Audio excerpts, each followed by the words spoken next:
What was the best "you have no power here" moment you have ever seen? Part 2. When I was in high school, I worked at popular warehouse clubs selling computers on the weekends. I was hired by the store manager via referral of a friend. I loved computers and they thought I'd make a good salesman, so my job was to stay in the computer department and sell computers, nothing else.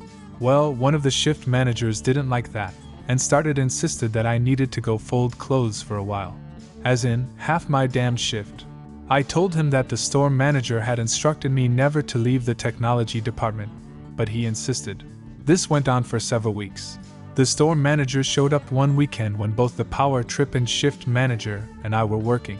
The store manager walks up with the shift manager close behind. Store manager slaps a stack of green bar paper, this was a while ago, down onto a shelf and points to some highlighted numbers. He looks at the shift manager and says, "Do you see this? This is our average technology sales numbers for the weeks you are on shift. See this number over here? This is our average technology sales numbers for weeks you are not. At this point, it would be more cost-effective for me to simply fire you. What do you think of that solution?" The guy stammers and stutters like a toddler caught bullying another kid on the playground. Fortunately, the dude wasn't fired, but the store manager made it clear that when I was on shift, I was not to leave the technology department unless I was on break or there was a fire in the store. That shift manager never said another word to me. One of my jobs is in a hotel restaurant bar. A guest came into the bar after having been refused service at our sister hotel down the road. He was very drunk and had been rude, abusive, and threatening to the staff. He insisted we serve him as he was a guest, but we'd already been phoned by our sister hotel so they could let us know what the situation was. We refused, but offered him some water and suggested he go up to his room. He then went on about how he had nearly bought our hotel and that he was practically our boss, so we should serve him or he'd have us fired. We refused. He told us he was a very rich man and would tip us hundreds of pounds if we served him. We refused. He was getting abusive at this point, so we again suggested he have some water and head up to his room. He went on to tell us that his brother was the mayor, so we should serve him. We refused and told him he should go on up to his room yet again. He then said he was going to the pub across the street, but all the pubs restaurants in our town have a barred from them all policy. We telephoned the other pubs to inform them of the situation.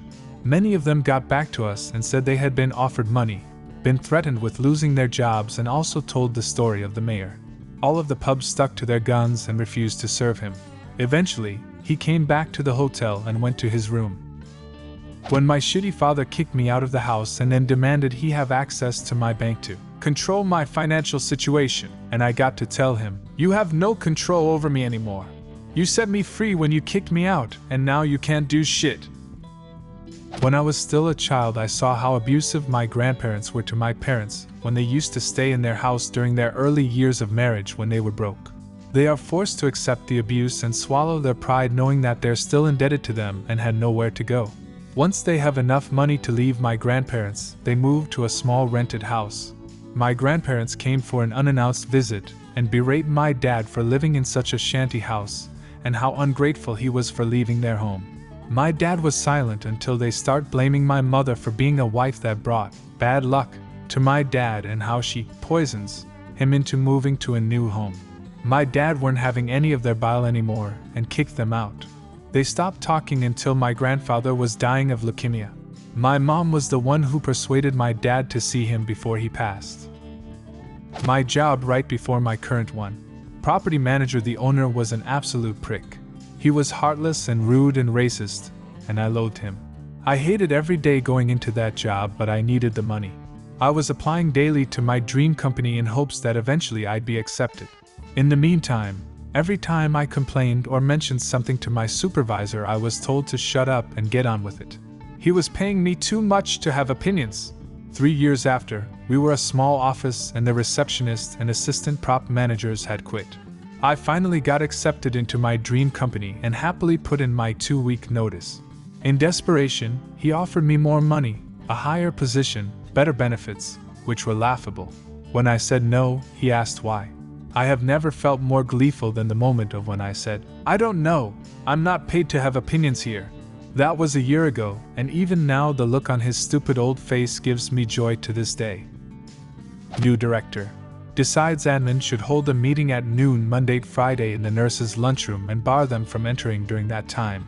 Defines it in a group text as a quick win. My response: please help me to understand how this is beneficial to remove the nurses from their lunchroom during lunch break? No response. His peers and higher-ups in on the text. He is then moved to the quality department. Screwed up in so many levels. Why even do it in the first place? Was he just in the mood to ruin someone's day? Trying to pull him, assert his dominance, probably. At my last job, they decided to hold the quarterly meetings in the break room. So every quarter the break room was off limits the whole week. They also decided to hire a catering company for their meetings. The catering company would install themselves on the kitchen. So we didn't have access to either the break room or the kitchen. Fuck those guys. My parents were yelling at me, and then my grandpa walks over and tells them both to sit the fuck down. They both shut the fuck up and sit their ass down on the couch. It was by far the most powerful thing I've ever seen him do. Nobody messes with the grandparents. Also, grandmas make the best food ever. Changed my mind. When my manager at McDonald's gets into bitch fights with all the aggressive toxic customers and booting them out the store by calling the mall security if they refuse to leave. Actually sounds like a good manager. A few years ago I interviewed for a job in the US that was labeled as a senior level position, which is my level of experience in this field. I go through 2 phone interviews and a stellar in-person interview. Shortly after the in-person interview, they call me and say they absolutely loved me and that I would be a great fit at the company. However, they thought I was a little too green, implying I was inexperienced for the senior level position. But lucky for me, they have an opening for the junior level position at a salary decrease. I kindly told them that the reason I applied to their job posting in the first place was because it was a senior level position and that I wasn't going to take a step backwards in my career by taking a junior level position, since I had both the appropriate experience and the work history. I also let them know that trying to trick someone with senior level experience into taking a junior level position by stringing them along through interviews and a job offer was deceptive and unethical.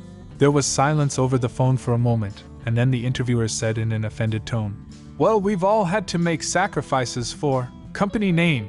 To which I replied, "You may have had to, but I don't make sacrifices for anyone." Stunned silence. Then the interviewer, who was so appalled that they didn't know what to say, replies, "Well, maybe you can think about it, and I'll call you tomorrow to check in."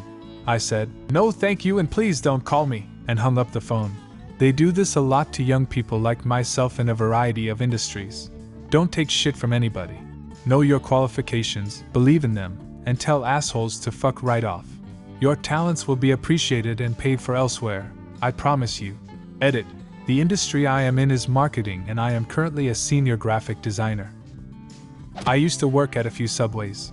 Thing is, the owner inherited them when she already had a busy and lucrative career elsewhere. She mainly held on to them to employ immigrant family members, I think.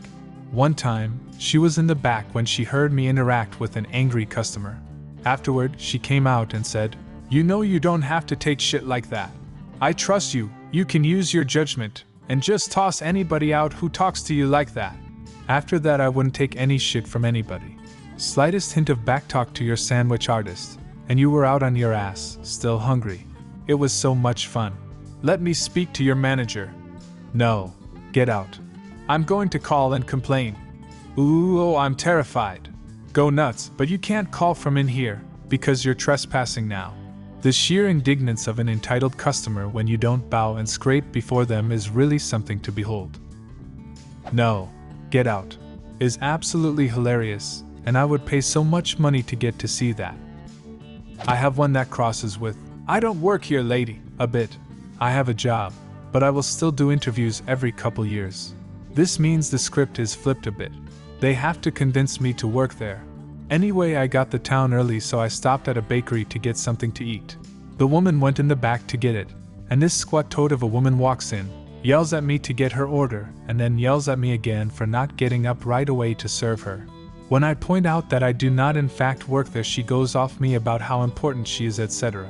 We can skip the play-by-play. I go the interview. head of IT, and the toad woman walks in. She has this evil grin on her face. I stop everything. I point at the toad woman and I say something like, "I have seen how your management treats people, and I have no interest in working for you." And I take my resume out his hands and walk out. The look on her face was priceless. Oh, and he had walked in with a print of a resume, so I took his copy. Felt great to do. This is a life-changing idea. How did I never think of this? Do it. See what you are worth at the very least. But it is loads of fun to stop them and say, "I already have a job, convince me I want to work here," and watch them stammer. I was going for a supervisor job once and I did that. They couldn't believe someone would say that at an interview. They offered me the manager job, one step up from where I was applying, about 2 days later. Sadly, the place got bought out and closed within a year. But still. Do you have a similar story? Leave a comment and subscribe to the channel if you want to see more videos like this one.